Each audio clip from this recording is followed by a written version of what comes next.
Hello guys, പള്ളിയിൽ നിന്ന് കിട്ടുന്ന നെയ്ച്ചോറും അതുപോലെ തന്നെ ബീഫ് കറിയും എന്ത് രസമാണ് കഴിക്കാൻ. നമ്മൾ വീട്ടിലുണ്ടാക്കിയാലൊന്നും ഈ ഒരു ടേസ്റ്റ് കിട്ടില്ല കേട്ടോ.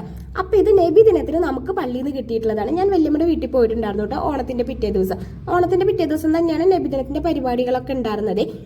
ഇനി നമുക്ക് തൃത്താല നേർച്ചയ്ക്കാണ് കേട്ടോ ഇതുപോലത്തെ ഫുഡ് കിട്ടാറുള്ളത്. ഇനി നമ്മൾ പുല്ലരിയാൻ പോകട്ടോ. കുട്ടാടമ്പടത്തേക്ക് പുല്ലരിയാൻ പോകണം. നിറയെ ചളിയാണ് കേട്ടോ ഇവിടെ. അത് കാരണം കൊണ്ടാണ് റബ്ബർ ബൂട്ട് ഇട്ടിട്ടുള്ളത്. അപ്പോൾ വല്യമ്മയുടെ വീട്ടിലെ നായക്കുട്ടി നമ്മളോടൊപ്പം വന്നിട്ടുണ്ടായിരുന്നു കേട്ടോ. ആ ബൂട്ട് ഇട്ടിട്ടില്ല എന്നുണ്ടെങ്കിൽ കാല് ചളിയിൽ ഇങ്ങനെ പൂഴ്ന്ന് പോകും കേട്ടോ. ആ പിന്നിൽ കാണുന്ന പച്ച പുല്ലില്ലേ, അതാണ് നമ്മൾ അരിയാൻ വന്നിട്ടുള്ളത്. ഇവിടെ കുറേ മീൻ കിട്ടൂട്ടോ. പക്ഷെ നമ്മുടെ ഭാഗ്യത്തിന് ഉണ്ണി ബഹളം വെച്ച കാരണം നമുക്ക് ഒറ്റ മീനും കിട്ടിയിട്ടില്ലേ.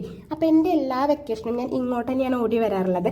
അമ്മയ്ക്ക് ഒരു ചേച്ചി മാത്രമേ ഉള്ളൂ കേട്ടോ. അവർ 2 പെൺമക്കളാണ്.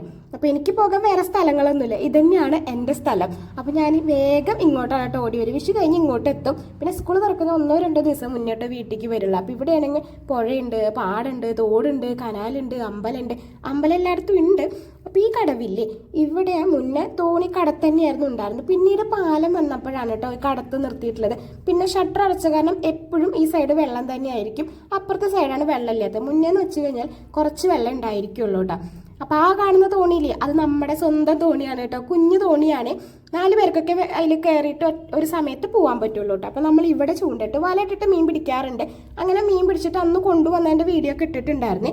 നമ്മൾ ലോങ് വീഡിയോ കഴിഞ്ഞ കൊല്ലം ഇങ്ങോട്ട് വന്നതിൻ്റെ ഇട്ടിട്ടുണ്ട് കേട്ടോ. അപ്പോൾ ഈ ഒരു കുഞ്ഞു മീനിനെ എനിക്ക് കിട്ടുള്ളൂ. അതിനെ അങ്ങോട്ട് തന്നെ ഒഴുക്കി വിട്ടു കേട്ടോ. ഉണ്ണിക്കാണെങ്കിൽ വെള്ളം കണ്ടു കഴിഞ്ഞാൽ ഭയങ്കര ഇഷ്ടമാണ്. അപ്പോൾ ഉണ്ണിക്ക് ഇങ്ങനത്തെ ഒരു ലൈഫ് നമുക്ക് ഇപ്പോൾ കൊടുക്കാൻ പറ്റുക എന്ന് പറയുമ്പോൾ തന്നെ ലക്കാണ് കേട്ടോ. കാരണം ഇവരൊക്കെ വലുതായി വരുമ്പോഴത്തേക്കും ഈ ലൈഫൊക്കെ പാടേ ചേഞ്ച് ആയിട്ടുണ്ടാവും. അപ്പോൾ നമ്മൾ നമ്മുടെ കാര്യം നോക്കിയാൽ അപ്പോൾ തോണീനെ കെട്ടിയിടാൻ പറഞ്ഞു. തോണിയുടെ പാട്ടിന് പോയി. അപ്പോൾ അതിനെ നീന്തിയിട്ട് പോയി പിടിച്ചു കൊണ്ടുവന്നു കേട്ടോ. എനിക്ക് നീന്തൽ അറിയില്ല, ഇവർക്കറിയാം. കാരണം ഇവരുടെ ചുറ്റുപാടും കാര്യങ്ങളൊക്കെ ഇങ്ങനെ തന്നെയാണല്ലോ. അത് കാരണം കൊണ്ടിട്ടാ. അപ്പോൾ അത്രേ ഉള്ളൂ.